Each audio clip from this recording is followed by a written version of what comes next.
So this is part 3 of the Dajiban engine swap transmission failure chronicles. I just threw a bunch of footage that I took during the project into this YouTube video, and I figured I'd add this into the beginning of it. I got this thing running at the end of the second part and was driving it up and down the road, and it seemed okay, but it was a little funny. The whole time I never quite understood what was going on because it was never shifting right. There's two types of these 46RE transmissions. One of them has a tail shaft vehicle speed sensor. I didn't have that on my transmission that I got with that truck frame because on those later models it uses the ABS wheel speed sensors for road speed, and it's got like a CAN bus. The vans went that way later, but this is a 96. That stuff was a couple years newer. It was 98 truck. So originally I had driven this thing around the block and it never really shifted out of first, and I'm like, oh, that's because it probably needs that vehicle speed sensor. Duh. The transmission, the computer needs to know how fast you're going down the road to know when to shift. Turns out that was not the truth, because even when I got all that stuff in there, strangely, when I first drove it after I got that correct tail shaft in there, it did. And what I meant to say there was when I got that junkyard transmission in, I was in such a hurry, I never got the Speedo drive. Those things are a little bit on an eccentric, and you've got to rotate them to where a certain mark lines up to another mark, depending on which size gear you have, depending on what size axle ratio you're using. And I never had it rotated correctly, and the gear wasn't even touching inside the transmission, so I was driving around with no speedometer with that transmission, and it was shifting completely perfectly. So I was like, oh, I guess you don't need vehicle speed for the thing to shift. But like, why did the original one that I put in didn't have the vehicle speed sensor and it would not shift? Like, you mean to tell me I could have just driven around with that thing and it would have been fine, and I would have just not had a speedometer or cruise control? I still can't get the cruise control to work. That's a whole other story. But anyway, weird stuff happens with cars, and it gets really weird when it happens to me. I feel like sometimes there's like some sort of gremlins that really exist. There's definitely cases where, you do something too fast and you screw something up and you're like, whoops, that was a mistake. But sometimes weird stuff just happens and I can't explain it. Like, thing decided not to shift one day, and then other days when it was almost all the same situation, yeah, it's shifting today for some reason. Anyway, shift, but it wasn't shifting well. It was very delayed. You'd have to really rev the hell out of it and mess with the throttle to get it to shift up, and then it kept blowing up, blew up. It was not getting fluid to the it wasn't getting fluid to the back of the transmission.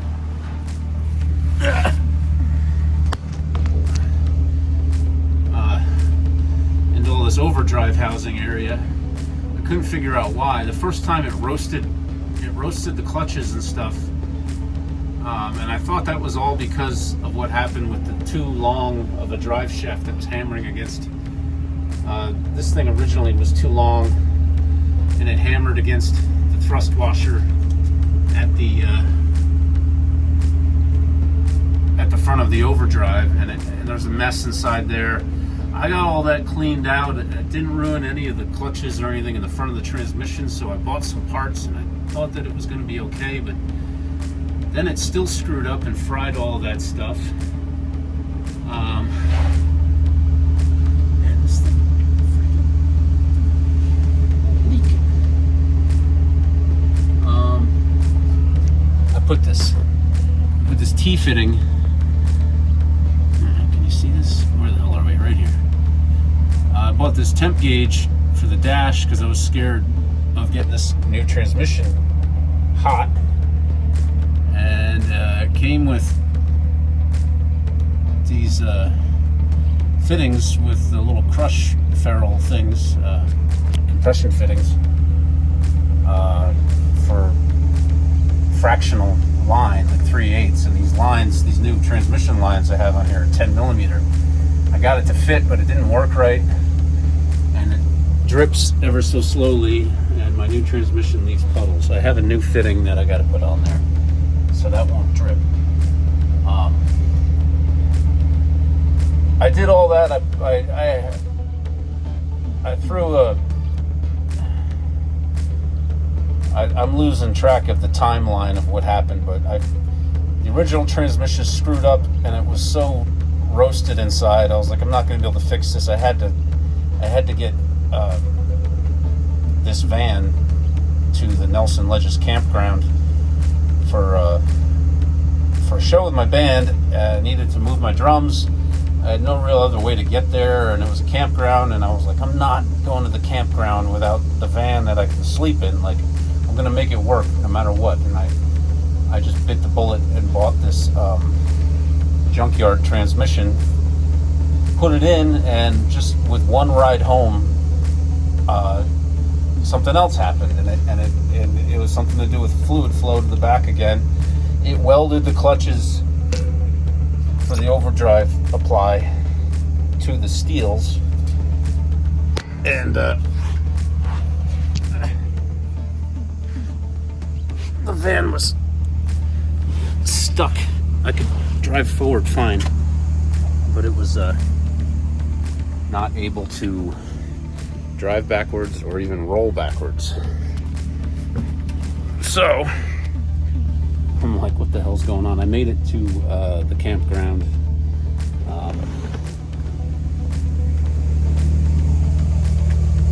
Nelson Ledges. We got to play with Blue Oyster Cult. We're below them. The real Blue Oyster Cult was there. And I found a way to park it in Nelson Ledges. I found a way to park it in the campground so that I didn't have to back up. So that was all fine.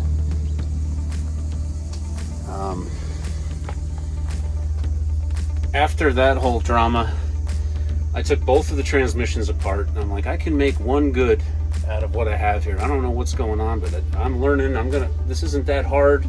I've had transmissions apart before. I've made them work. I don't know what was going on with this situation. It might be like a valve. I kept using the same valve body because I had modified it. Another edit here. I didn't use the same valve body in the junkyard transmission. I actually never took the pan off of that thing. I just threw it in there. I didn't even put a new filter or anything on it. I'm like, I don't want to influence this thing at all. It's probably going to work. So that thing was still having fluid flow and temperature problems.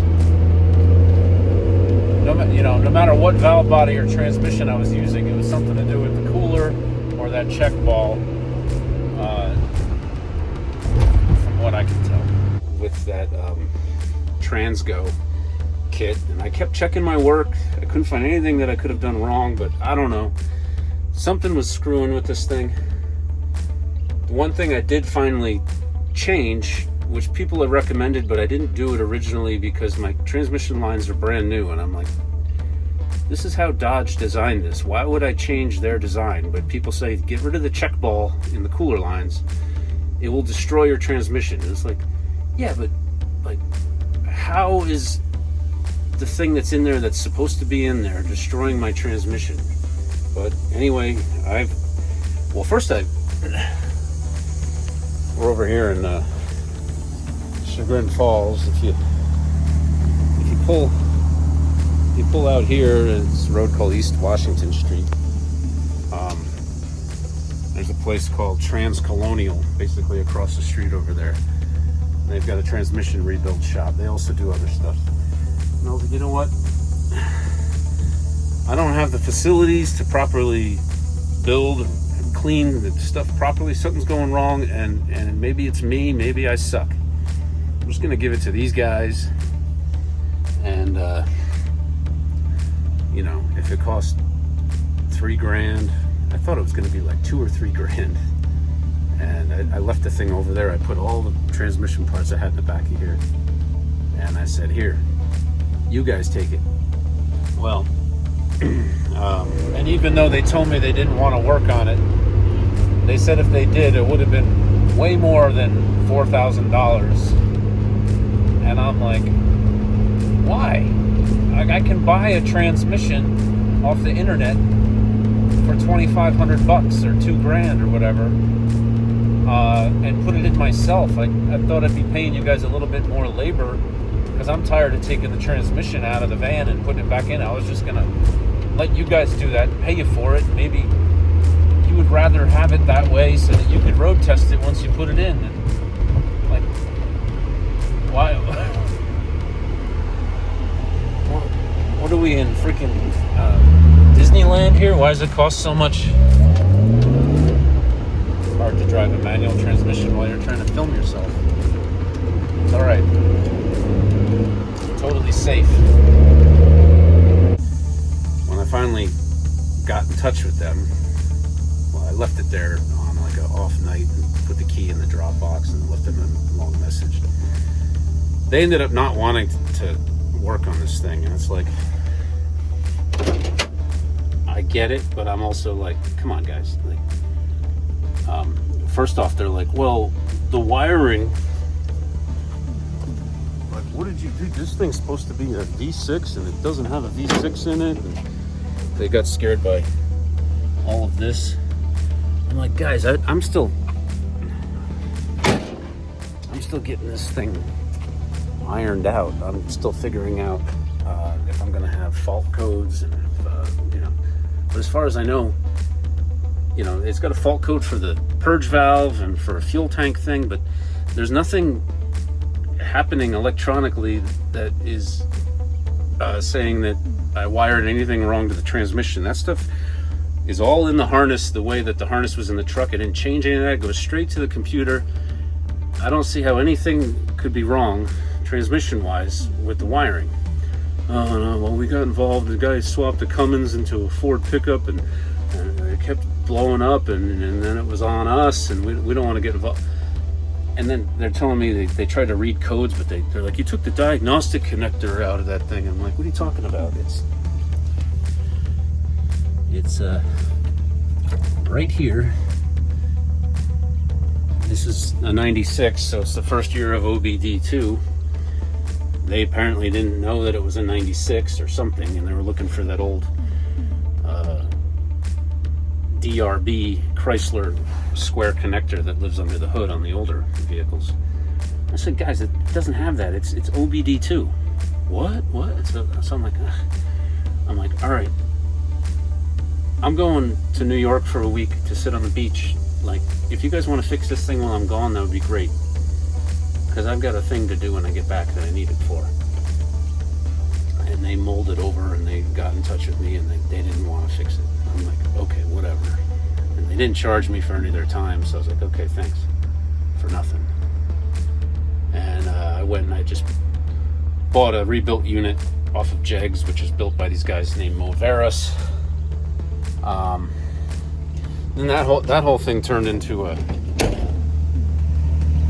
problem, because they gave me a torque converter. You'll see it in the photos and videos later in the video. Torque converter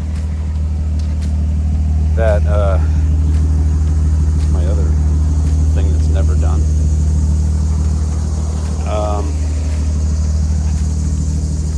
The front of the torque converter was all pushed out, like it had expanded. You know, they rebuilt an old torque converter, and I'm like, guys, this thing doesn't fit in my transmission. I can't get the flex plate. I can't get the transmission to go up against the engine because the flex plate is hitting, and the torque converter is too fat. It's wrong. And they're going back and forth with me because the van was a V6 originally, and it's not supposed to take that transmission. And they thought that I was having an application problem. I'm like, no, the application is fine. You guys just built a torque converter out of a bad core, and send me another one, please.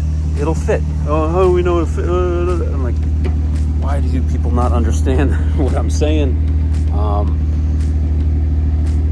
I was back and forth on the phone, and they got me them text messages. Oh, send me measurements, and then they wouldn't respond.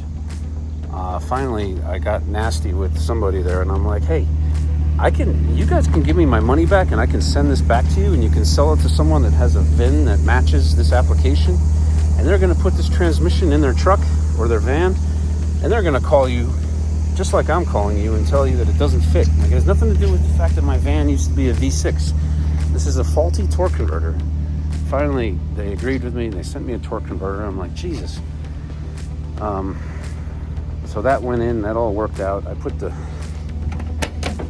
temp gauge because I was scared of blowing that new transmission up. I put a tack on there too, just because I was more interested to see what kind of RPM this thing was going to do on the highway. I don't know. It was also, when you buy at Summit, they're like, if you spend so and so many more dollars, you get free shipping, and they always get you suckered into buying more crap. Plus, it looks cool.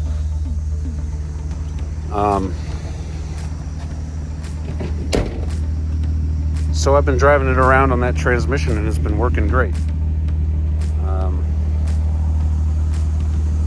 It just cruises. It shifts perfect.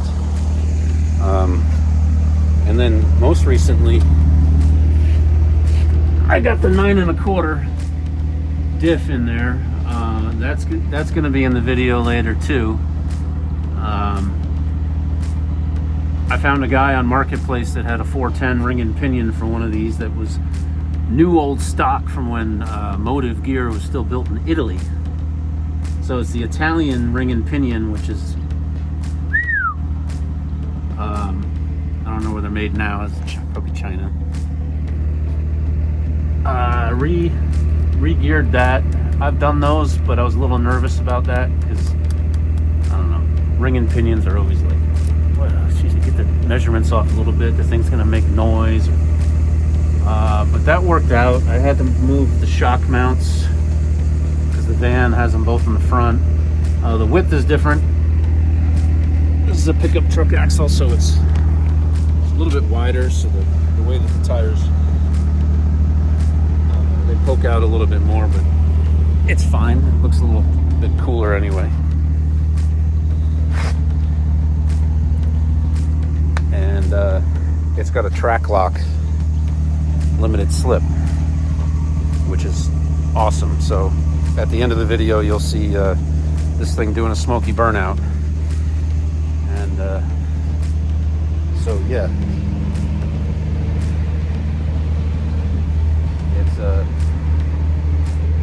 it's a hot rod van. I don't, kind of pointless, but it's awesome.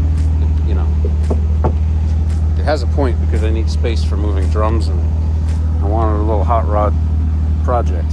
So going a little bit fast and doing burnouts and whatever adds a little bit of cool factor to it.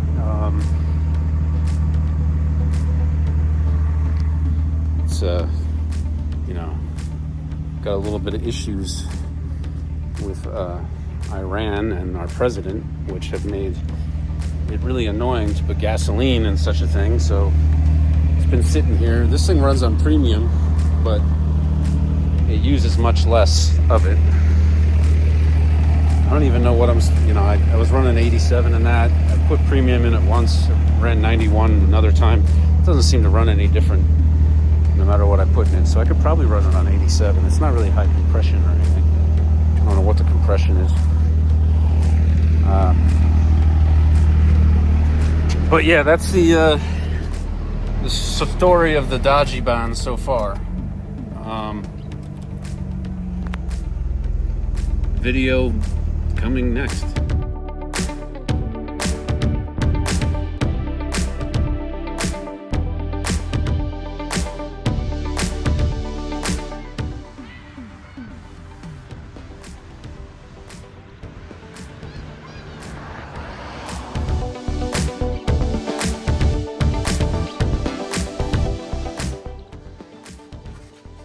So I've only got that much for it bottoms.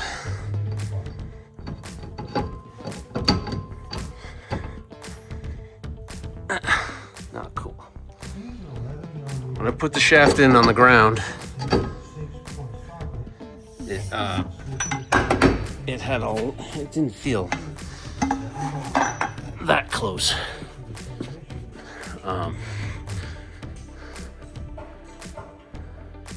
I did put proper motor mounts in after I measured the drive shaft, but when I put my temporary motor mounts on, it was still bolted to the transmission cross member, and you can't really move it back and forth much. It may have been a difference. May have been a huge mess up by me. I'm waiting for this guy to remove this piece so I can see what these are supposed to look like.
Driving, waiting for this light to come on.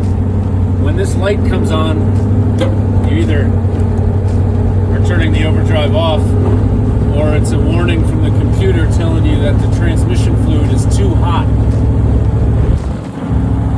I put a standalone transmission cooler on it after work and bypassed the one that's in the radiator. And turns out that's all I needed to do. So a bad transmission cooler or some particles of crap that got in there from the first time the drive shaft ruined the first transmission situation.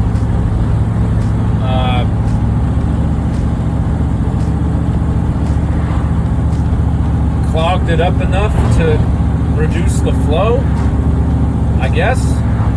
I blew air through it and it seemed like it was flowing, but I guess it wasn't enough.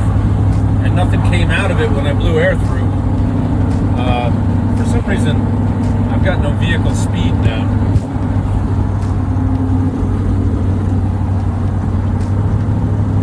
I'm driving from Chagrin Falls, Ohio to Garrettsville, where Nelson Ledges is. It's where the quarry where we're playing this weekend. I got no reverse still, but I'm gonna have to just park somewhere where I don't have to back up. There's a lane closure ahead. But yeah, it turns out that the transmission cooler ruined my first repair on the first transmission, and it kind of ruined this transmission that I just put in. It goes forward and shifts okay, but something's seized up in there, making it not release when you want to go backwards. Someone told me that the forward clutches might have gotten hot and welded themselves together. If they don't release, all of the other forward gears will work, I guess. I'm not too sure how the clutches are applied when it shifts up, but if the forward gears are stuck on, it's when you put it in reverse, it's trying to apply two gears at the same time. But it's like a half-hour drive from Chagrin to Garrettsville to the quarry, and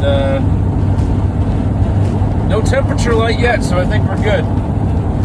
I'm gonna get to the quarry, put on my bathing suit, and open this cooler up,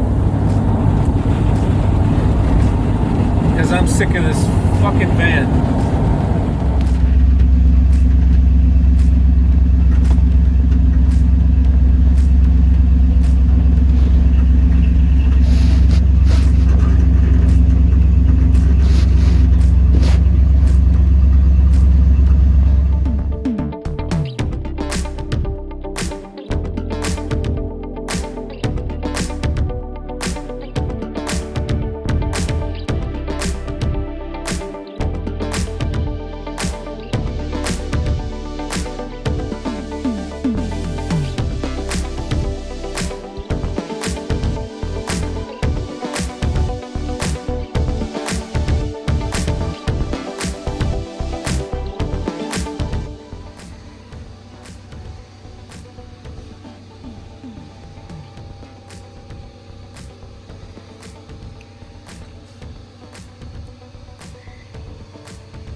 Those holes drilled in the output shaft, or is that the intermediate shaft?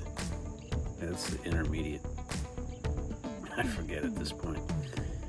Part of that Transgo kit tells you to drill through to increase the amount of oil that gets into the back of that, into that overdrive unit. It's kind of a known issue on those Chrysler trannies. That's why I was showing those holes. I had to buy these crazy expensive carbide drill bits to do that, because it's hardened. And I didn't even get as many holes as they tell you to make drilled out, because I had two bits and I ended up breaking both of them. That was all that mess that was just on the bench there, was the second phase. I don't know why I'm saying second. That's the after I had 2 transmissions in my life that were broken, I bought more internal parts, clutches and stuff. I'm like, okay, I'm gonna redo this all, and it's gonna be correct now. I'm gonna make sure it's all clean. It skips forward to a whole nother transmission on the stand next to it in the next part, and it shows how the torque converter didn't fit. But I think I had a clip where I was driving it. I must have deleted it. I don't know, but I drove it after that. Still didn't shift great, and then it was just like not very loud, but just a pop, a kind of snap noise, and then all I had was reverse. So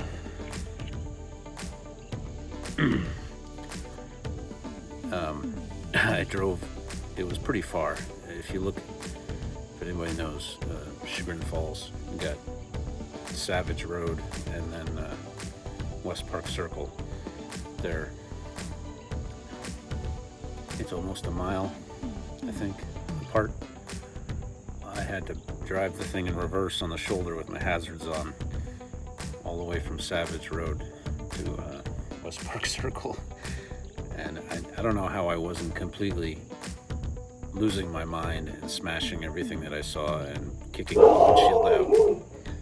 But I kept my cool, and I was just like, whatever, it's broken again. I'm just gonna bring it over to Transcolonial and let these guys fix it. But I already talked about that and how they wanted to charge me too much, and they didn't even want to work on it. They're scared because the van was an engine conversion, blah blah blah. But moving along.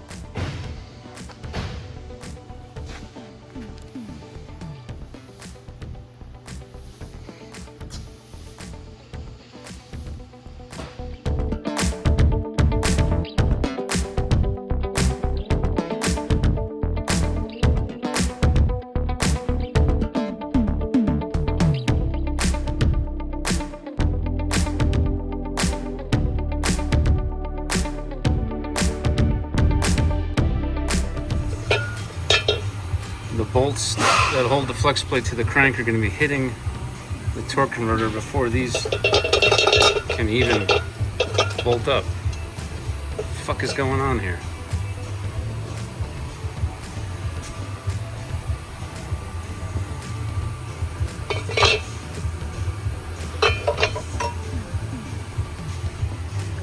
You can kind of see it in the angle here where those are welded. They kind of are concave.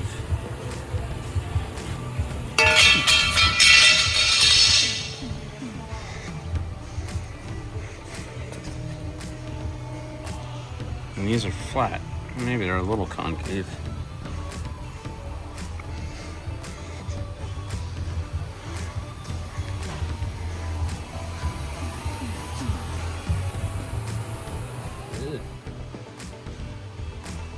Original setup. I got plenty of space in between the two.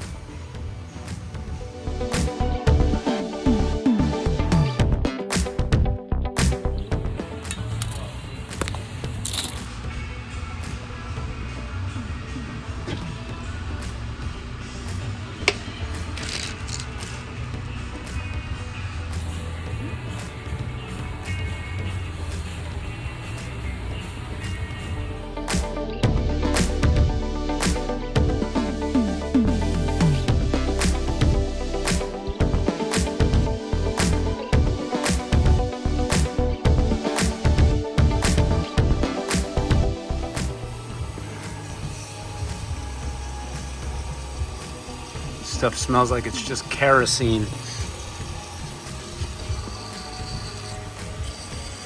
Really doubting that anything was even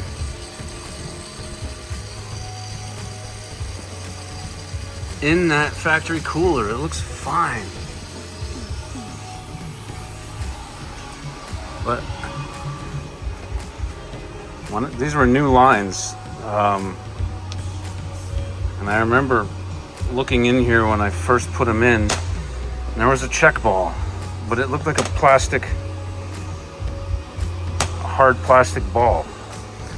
I just put a punch in there to try and knock the ball out, and it felt like I was shoving the punch into rubber, and all these little chunks came out.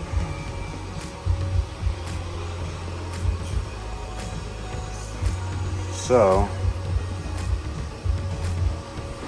that's crazy.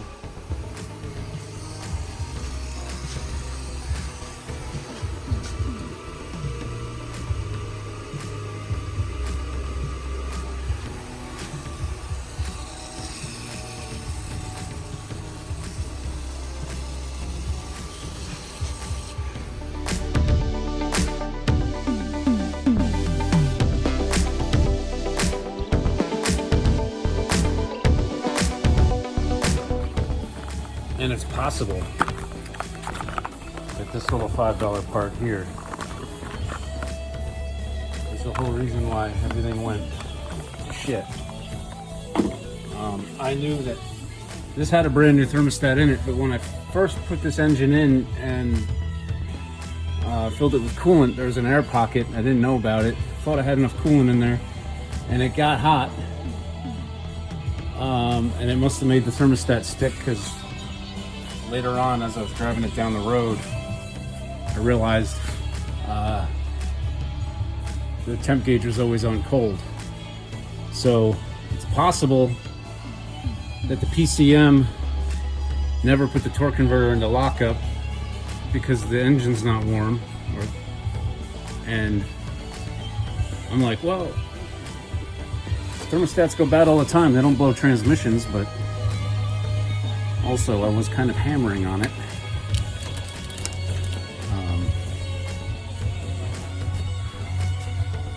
I don't know. Let's see.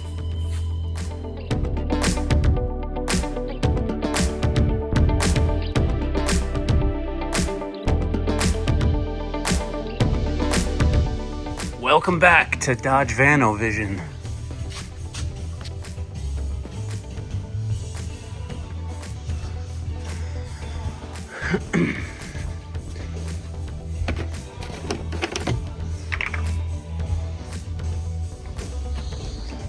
It's not even dirty. It doesn't smell bad.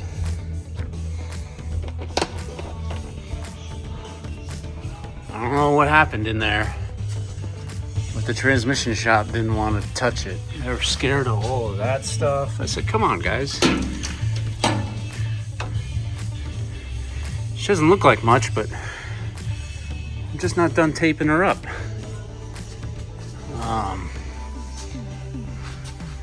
The instructions on that rebuilt transmission, there she is over there, says to take there's a check ball in these Dodge trucks, which can cause problems. I thought about taking it out, but I also like to leave things the way they were engineered. This is the stock cooler in the radiator. This is the add-on cooler in the front of it. I'm gonna take that check ball out, clean my new cooler out with that stuff,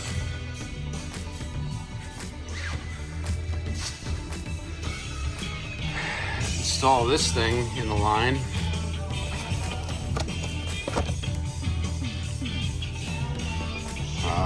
I'll probably eat some Reese's Pieces.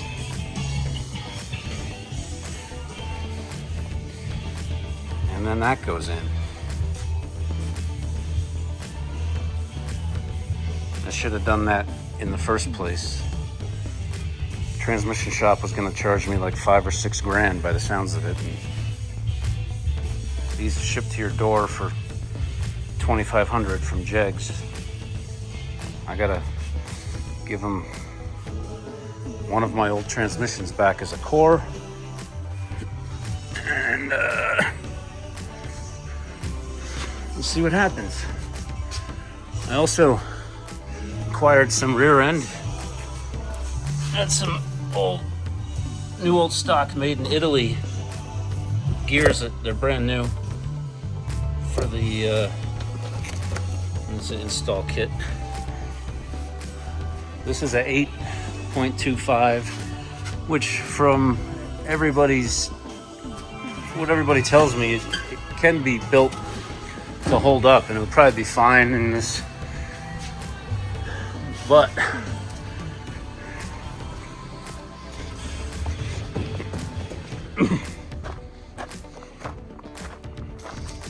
this 9.25 came in that frame with the engine and the transmission in it, and it has a shore grip limited slip in it.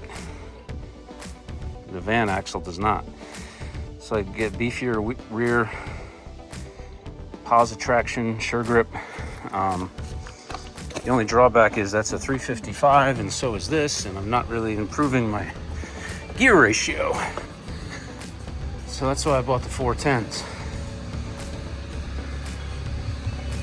Hot rod stuff. Let's see if we can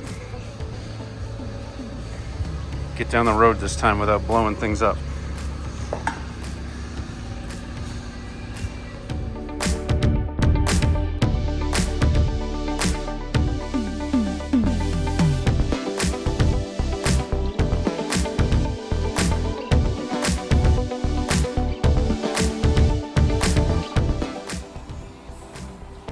$40,000s there. Got like nothing on this one.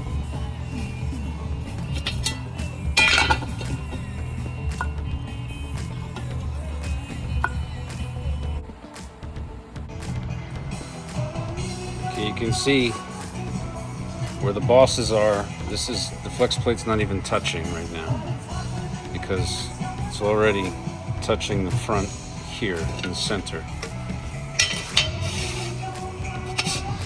This is the one that works. We've got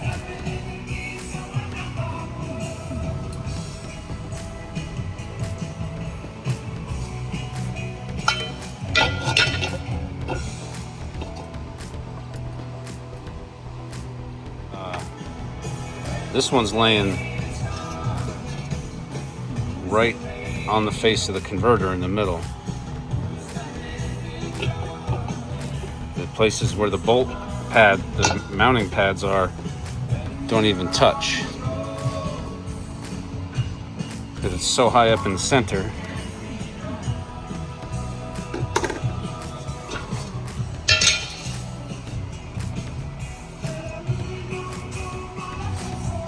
Here we're touching, and we're not touching in here.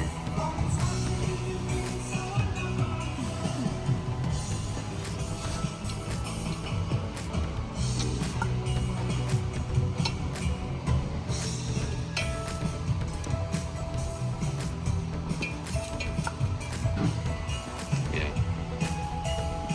38 thousandths.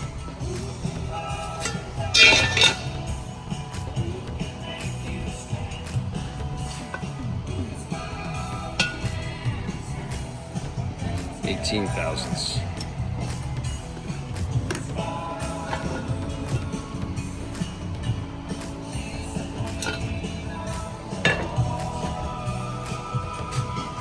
I don't have it. Couldn't find my straight edge.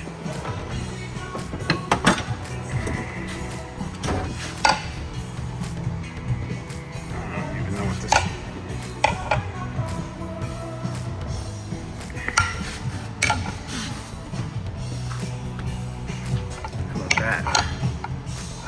Yeah, right there. That's how much purchase or reveal you have. This one.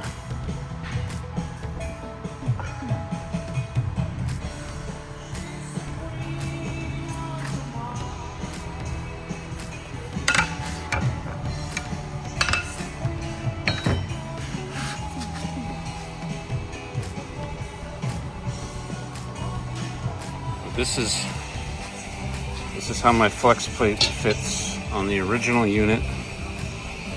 We've got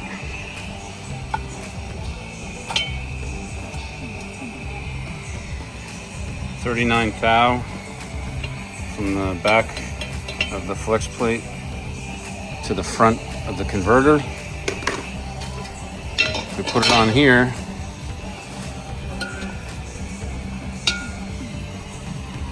price right up against it, $19,000.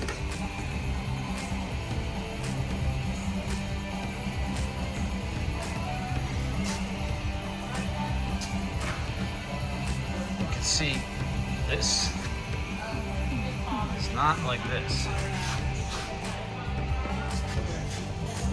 I don't know if this is bowed out, just faulty, or if it's built for some other application.